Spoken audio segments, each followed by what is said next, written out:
महाभारत की कथा। हस्तिनापुर में राजसु यज्ञ पांडवों ने रच दिया और उस राजसु यज्ञ को सफल करने के लिए भगवान द्वारिका नाथ को मुख्य देवता मानकर पांडव पूजना चाहते हैं। भगवान हस्तिनापुर पहुंचे तो भगवान ने धर्मराज से कहा, धर्मराज तुम्हारा यज्ञ होगा नहीं। क्यों महाराज? क्योंकि यज्ञ राजसु सफल तब होगा जब सब राजा आकर के तुम्हें सहमति और आहुति करे। पर राजा सब जरासंध ने जेल में बंद कर रखे और जरासंध मरने वाला नहीं है, मेरे हाथों से उसे वरदान ब्रह्मा का प्राप्त है। तो क्या करना चाहिए? तो ब्राह्मण बनकर के चलो। ब्राह्मणों के माध्यम से बड़े बड़े श्राप मुक्त हो जाते हैं और मार्ग निकले आता है जिंदगी जीने का।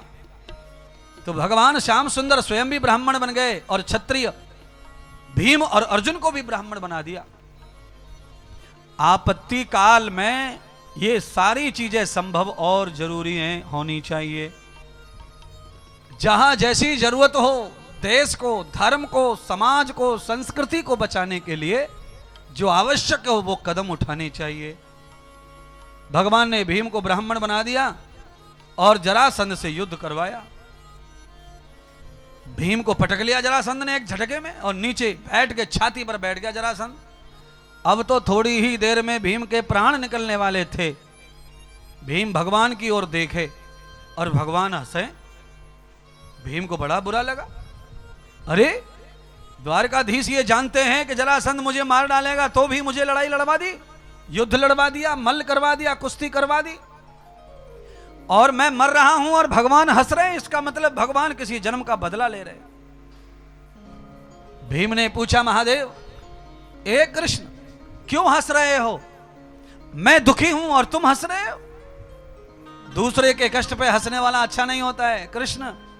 तो भगवान और हंसे और हंसकर कहने लगे, भीम मैं तेरी मूर्खता पर हंस रहा हूं। भीम ने कहा, प्रभु मैंने क्या गलती कर दी?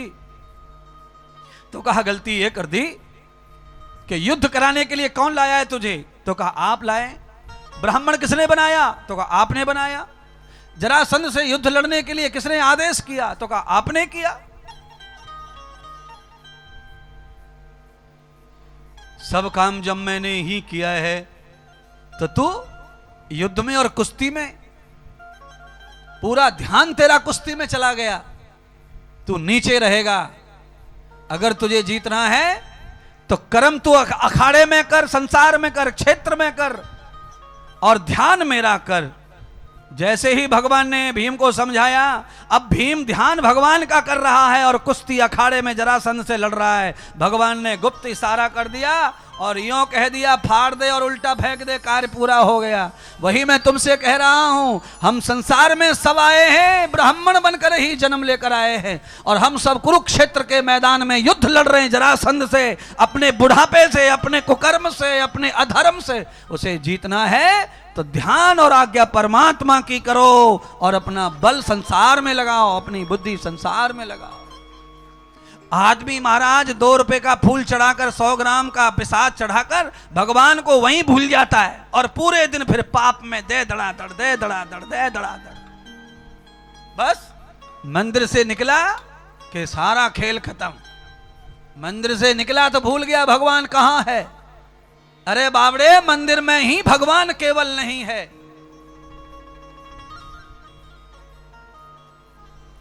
अच्छा बोलिए, आप कभी कभी किसी से दुकान पे मिलते हैं, उसी आदमी से आप कभी कभी बाजार में मिलते हैं, वही आदमी कभी कभी पार्टी में मिलता है, वही आदमी कभी कभी घर पे मिलता है, वही आदमी कभी कभी बारात में मिलता है, वही आदमी कभी कथा में मिलता है। जब ये बिना मात का बेकार आदमी सब जगह मिलता है तो सारी दुनिया को बनाने वाला खाली मंदिर में ही होगा क्या?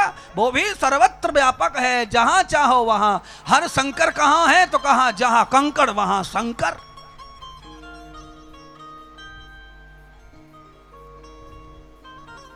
मंदिर में इसीलिए मिलता है क्योंकि वो केंद्र हमने स्वयं चुना है, वहां प्रयोगशाला है, वहां जल्दी से मन और बुद्धि चित्त सब एकाग्र होते हैं।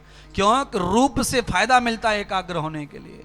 रूप से आकर्षण शक्ति ज्यादा होती है, रूप में आकर्षण ज्यादा होता है, रूप में परिवर्तन प्रवृत्ति ज्यादा होती है। बिना रूप के किसी की कल्पना करने में बड़ा टाइम लगता है, और वही कल्पना रूप सामने हो तो आदमी तत्काल फ्री हो जाता है, देखकर भगवान का साक्षात्कार। पढ़ने के लिए तो प्रोफेसर घर में भी तो रहते हैं, यहां पर भी 2-4 टीचर बैठे होंगे, पर अपने बच्चों को पढ़ाने में माथा फटता है इनका। स्कूल में 100 बच्चों को पढ़ा देते हैं, पर घर में 2 को ना पढ़ा पा रहे, इसीलिए स्कूल जाना पड़ता है। जैसे स्कूल में जाने से विद्यार्थी को पूरा लाभ प्राप्त होता है, ऐसे ही मंदिर में जाने से भक्त को भी पूरा लाभ प्राप्त होता है। स्कूल की तरह मंदिर भी एक केंद्र है भक्ति का, सीखने का, समझने का। पर समस्या यह है कि कई लोगों को तो मंदिर में भी भगवान नहीं दिखाई दे रहा है? कौन है वो? गंगा के किनारे पे जो अच्छे लोग हैं वो जयकारा लगा रहे हैं, कावड़ ले जा रहे हैं, हर हर गंगे हर हर गंगे हर हर गंगे हर हर गंगे, और वहीं पे कुछ लोग ऐसे घूम रहे हैं, तुम करो हर हर गंगे और हम करेंगे तुमको नंगे। कोई चप्पल उठा के भाग गया, कोई थैला उठा के भाग गया, कोई मोबाइल लेके भाग गया। उसी गंगा पे दोनों काम हो रहे हैं। भगत जो सज्जन हैं, जो आस्तिक हैं, वो जय जयकार कर रहे हैं, और जो चोर उचक्के कुछ घूम रहे हैं वो वही कर रहे हैं जो उन्हें करना है। उन्हें तो वहां गंगा दिख नहीं रही, न वहां भोलेनाथ दिख रहे, उन्हें खाली वो दिख रहा है कि चोरी करनी है, चप्पल ताजा है, परसों ही खरीदी है, अभी तो चिट्ठी ना उखरी।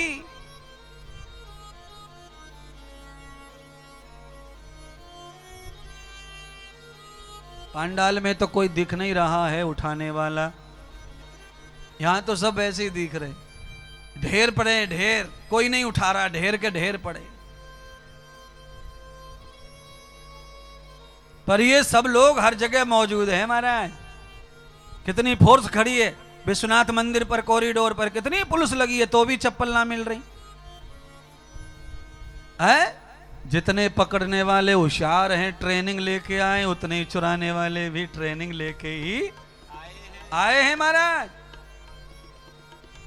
चोर को पकड़ना बहुत ज्यादा कठिन नहीं है, पर चोरी करना खूब कठिन है। हाँ, चोरी में तो बहुत सारा ताकत लगानी पड़ती है, बड़ी योजना बनानी पड़ती है। चोर को पकड़ने में ज्यादा योजना नहीं है, सीधा फोकस चोर पर ही है। आज नहीं कल, कल नहीं परसों, पर चोरी तो आज ही करनी है, कल तो होगी नहीं, क्योंकि कल तो मम्मी पापा सब आ जाएंगे यहाँ। इसीलिए करने वाला जो चोर है वो बहुत पुरुषार्थ मेहनत में है, पर उसे क्या है, एक ही पक्ष दिखाई दे रहा है चोरी का। उसे ये नहीं पता चल रहा है कि मैं जो चोरी कर रहा हूं इसको भले ही कोई इंसान नहीं देख रहा है, पर भोले बाबा का एक और नेत्र है जो गुप्त है, जो सबके ऊपर फोकस करता है। जो कोई भी सूक्ष्म से सूक्ष्म लीला कर रहा है उसे भोले बाबा रिकॉर्ड करते रहते हैं। उनको किसी गवाह की जरूरत नहीं है। जब वो अपने देवालय में दंड प्रदान करेंगे तब वो अपने वीडियो को चला चला कर अपराधी को दिखा दिखा कर कहेंगे तुम्हारा वीडियो है कि नहीं है बताओ। वो कहेगा हमारा माफ कर दो, मुझसे गलती हो गई। समस्या खड़ी हो जाएगी, समस्या खड़ी हो जाएगी, मुश्किल हो जाएगी महाराज। इसीलिए मैं आपसे हाथ जोड़ के कहना चाहता हूं, मंदिर में भगवान को 100% मानना चाहिए, पर उसके अलावा भी मंदिर के ही देवता को सब जगह भी मानना चाहिए, सब जगह भी मानना चाहिए। हाँ, कोई जगह ऐसी नहीं जो प्रभु के स्वरूप से, प्रभु के अस्तित्व से खाली हो। सब जगह परमात्मा ठूस के भरा हुआ है। क्यों? यही सवाल है भगवान का।